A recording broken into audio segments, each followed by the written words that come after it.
So, yes, this has to be taken quite seriously here in the United States.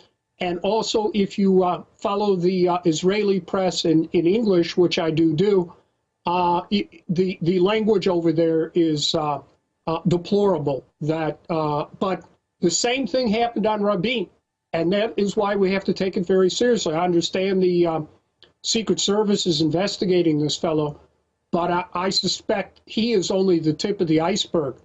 And well, yeah, this has got to be discussed on a very wide scale for him to feel confident enough to come out and say, I'm talking to people in Mossad and this is being discussed. I mean, even if they were planning something like that, why would he be shooting his mouth off? It shows just a crazed confidence. Or was it a way to threaten Obama? It was probably both. It was an implicit threat to Obama that if he stands in the way of a war against Iran, he could be assassinated, and also simply the arrogance of power. That fortunately we can rely on that some people are so arrogant with power that they tip their hand and they go too far. So wow. I mean, we have to take this threat quite seriously, because it was the same type of rhetoric that preceded the murder and assassination by Rabin all over Israel, and Likud was actively participating in that rhetoric and it basically inciting the murder and assassination of Rabin to prevent a peace treaty with Syria and any further development of a peace process. And I can assure you, being at the Middle East peace negotiations, I advised both the Palestinians and the Syrians. We could have had peace and this whole issue wrapped up peacefully if Rabin had not been assassinated, had won that election, had concluded that peace treaty with Syria, moved on to Lebanon, and then a final agreement with the Palestinians. That could have all been done, by, I don't mean to speak quickly here, but certainly the peace treaty with Syria was ready to go in late 1995. What is Likud's, for people that haven't studied it like you, a person who's been involved in all this, what does Likud really stand for? I mean, do they just want to keep basically a quasi-military state in Israel where they can get their no-bid contracts and things, kind of like our military-industrial complex? Well, they want the whole West Bank, all of Jerusalem, and the Golan Heights, for starters. Whether they really want to move on to Jordan from there, I can't say. As you know, the sentiments in Israel is like, let's also move on to Jordan. Some of them do believe that Jordan is given to them by God as well. But I think Likud right now just wants all that territory to themselves, and all the rest is simply rhetoric. As long as Likud was in power, there was never any good faith negotiations with anyone under these peace negotiations, sponsored, by the way, by the United States government. It really took place under Rabin and Labor. And remember, Rabin was a general, and I think I'm not saying he was necessarily a highly principled man, but he was strategic, and he could view it as a military situation that peace was in Israel's interest. So let's cut a deal here. But he was offed. That was that, and that is the dangers with this rhetoric, these threats to Obama. It happened to Rabin. It could happen to Obama, sure. And of course, I deplore that. But you could imagine the chaos that would be set off in this country if the president were to be assassinated by anyone. Well, obviously, it's going to be a USS Liberty or Lavon affair type deal. I mean, if the Mossad or somebody did kill Obama, they're going to make it look like Arabs did it or some right-wing group here domestically. I mean, I don't see elements in Israel killing Obama and then actually, actually taking the blame themselves for it. What's your view on that statement? Well, we do know that in the first bombing of the World Trade Center, not the 9/11 one, there was a Mossad agent running it by the code name of Cindy. You can even read that in the New York Times. And she disappeared. No one knows what happened to her. So I think you're right that they will not do this directly. They would use Arabs or others as front people and stand back. Right. So, I mean, Obama is a Manchurian candidate type of person. They would get. Yeah. Yes. I mean, Obama is losing value by the minute for the establishment. We know that there's all those Likudniks and eargun people all in his office. And if I was President Obama, I mean, I would be concerned because, I mean, these folks have shown they will take action. They're not usually shooting their mouths off. And let me tell you, I'm actually worried about Obama because that could be a false flag. I've always said killing Obama could be a false flag. And it can be done by, you know, any of these special interest groups. I don't have an obsession, with blaming Israel and perseverating all day, but you've got to point out, you've got to be honest, Israel right now is at the center of the storms that are swirling around and demanding this Iran situation.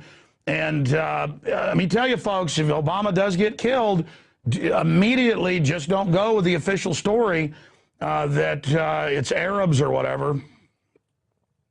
Right. I think it would be a catastrophe if anything were to happen to Obama, and we would see a massive escalation of the police state here in the United States as well. So it's a very dangerous situation indeed. I saw on the wire services this morning that someone was just apprehended in an alleged plot to kill Obama. Again, whatever you think of him or even Bush Jr., they are our presidents, and we cannot be conducting politics here by having our leaders murdered. I still personally remember the tragedy after President Kennedy, and we really don't know who was behind the assassination of President Kennedy and precisely why. Sure. Obviously, that's still debated. But here's an example. You're on a no-fly list for suing the government and things for violating civil rights. You're harassed, and you're a prestigious guy, held a lot of top positions. And then meanwhile, this editor over here, he should have been immediately arrested and should have been questioned, not just by the Secret Service, the FBI. Okay, you wrote in a newspaper, you're meeting with the Mossad, and the murder of a U.S. president's being discussed. I was rereading that this morning. I was reading the original paper, looking at it. I'm like, this is crazy, and the guy's out walking around. You have trouble getting on an airplane for no reason. This guy can say, I'm talking to the Mossad, and they're discussing killing the president. And then he's not in trouble. It's wild. Well, obviously, people like that have very high level protection in the CIA, in the FBI, in the Secret Service, in the Department of Justice. In Department of Homeland Security. Remember, certainly under Bush Jr., neocons were put in power in all these agencies. So you are correct. He has protection somewhere to be able to get away with this. Yeah, because he didn't just say option is somebody could kill Obama. He said, yeah, we're having meetings about this, and this is a, don't think I'm joking, option 3. This is a, this is a real option here, and we're looking at it. I mean, that's like, whoa, a guy saying he's representing a foreign country, and, let's look at killing the president, and it's like, oh, well, he resigned, it's okay. 2 final questions, and then any other key tidbits that you'd like to relay to people, Dr. Boyle. We really appreciate your time, and also wanted to tell folks about your books here at the end. But a lot of experts, as you said, all these generals are coming out. Former head of the Mossad's come out. A lot of Israeli generals have said it's a catastrophe, a disaster, could start World War III. I mean, it runs from bad to worse, the whole gambit, but none of it's good. It just goes from disaster to Armageddon, literal Armageddon, all of this going on, and it's just still moving forward. The troops are massing. The case is being sold just like 2002, 2003 in the March lead up. It's all here. But from your perspective, why is an attack on Iran so disastrous? And why do you think the power structure would be leaning towards doing it? Well, of course, we also have to understand that the American power elite very well might be considering just sacrificing Israel and its people to let Israel start the attack on Iran, using Israel as their attack dog, which Israel always has been, and then suffer the consequences from the Iranian retaliation, and then we get in there and take out what's left. So it could be, broader than the notion that Israel runs the United States, I don't find very credible. They do pretty much what we tell them to do. Not all the time, not everywhere. But we're the ones really behind the show here. And it could be that we are setting them up to be sacrificed, to take out Iran, and then we will pick up the pieces, which is all that oil and gas in Iran, and complete control and domination of the entire Persian Gulf and Central Asia as well. And this is exactly what Brzezinski recommended in his book, The Grand Chessboard. If you read his Grand Chessboard, it's all in there. So that pretty much is the strategy. It has little to do with Democrats versus Republicans. That's Tweedledum versus Tweedledee. This is the power elite that runs this country. As I said, after 9/11 and the anthrax attacks, they are going for broke to control and dominate the world. And they're going to grab all the oil and gas they can, everywhere they can, and literally break up any states that stand in their way or that have created them problems for them before. Indeed, Wolfowitz, the neocon, had to meet at actually was at the University of Chicago when I was there, said this after 9/11. Publicly, he said, we are going to start to break up states. And the first state they broke up was Afghanistan, then Iraq, now Libya, looks like Syria, and then Iran. But Wesley Clark said that too. He's talked about, he was in the meeting and they said, yeah, we're going after these 8 countries. And I think that's what the Pentagon, apparently Wesley Clark was at the Pentagon, and that's what they told him. And when Wolfowitz said, we're going to be breaking up states, he was deputy to Rumsfeld. He was the #2 guy in the Pentagon. So that simply confirms what I'm saying. Yes, that's the agenda here. And what is going on, all these states have control of oil and gas and transportation modes for oil and gas. And regretfully, most of them are Muslim. So for that reason, here in the United States, we use Muslims as scapegoats and boogeymen, which is also what we've seen after 9/11. Kind of like what the Nazis did to the Jews. Everyone needs a scapegoat. We have our scapegoat. It's the Muslims here in America, like commies under the bed when I was growing up, and they're the Muslims over there. Well, I totally agree with you because, I mean, all this stuff, in academic papers is really public. There's kind of the mainstream news that we're all fed, and then there's the establishment communicating with itself. And I knew this a year ago because of family in the military, but the U.S. is planning the attack. They plan to let Israel start it, take the attack, be the victim. Netanyahu's even bragged in the Washington Times that then he thinks the Israelis will rally around him, even if they don't like him because they're under attack, even though they start it. He'll say he has to. And then the big one that you mentioned, they're going to then use it as a domestic crackdown. And I believe Iran will attack Israel through proxies. That's a no-brainer. But I believe the establishment, and I see them gearing up, is going to stage attacks in Europe, the U.S., and England, and use it to crack down on civil liberties and further expand it. You see them lining up for it. I mean, they are gearing up every agency of government for war with the people. It is disgusting. Vice President Cheney already publicly stated that they were going to blame the next major terrorist attack here in the United States on Iran.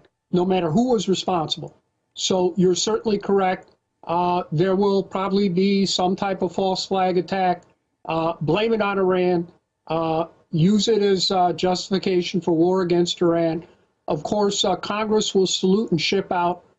We very well might get a formal declaration of war, which we do not have now. But if there is a formal declaration of war by Congress, you might as well kiss the Constitution goodbye. I'd scale for him to feel confident enough to come out and say, I'm talking to people in Mossad and this is being discussed. I mean, even if they were planning something like that, why would he be shooting his mouth off? It shows just a crazed confidence. Or was it a way to threaten Obama? It was probably both. It was an implicit threat to Obama that if he stands in the way of a war against Iran, he could be assassinated, and also simply the arrogance of power that fortunately we can rely on with Syria and any further development of a peace process. And I can assure you, being at the Middle East peace negotiations, I advise both the Palestinians and the Syrians. We could have had peace and this whole issue wrapped up peacefully if Rabin had not been assassinated, had won that election, had concluded that peace treaty with Syria, moved on to Lebanon, and then a final agreement with the Palestinians. That could have all been done, you know, by, I don't mean to speak quickly here, but certainly the peace treaty with Syria was ready to go in late 1995. What is Likud, for people that haven't studied it like you know, a person who's been involved in all this, what does Likud really stand for? I mean, do they just want to keep basically a quasi-military state in Israel where they can get their no-bid contracts and things, kind of like our military-industrial complex? Well, they want the whole West Bank, all of Jerusalem, and the Golan Heights on that some people are so arrogant with power that they tip their hand and they go too far. So wow. I mean, we have to take this threat quite seriously because it was the same type of rhetoric that preceded the murder and assassination by Rabin all over Israel, and Likud was actively participating in that rhetoric and it basically inciting the murder and assassination of Rabin to prevent a peace treaty. So yes, this has to be taken quite seriously here in the United States, and also if you follow the Israeli press in English, which I do, the language over there is deplorable. But the same thing happened on Rabin. And that is why we have to take it very seriously. I understand the Secret Service is investigating this fellow, but I suspect he is only the tip of the iceberg. And well, yeah, this has got to be discussed on a very wide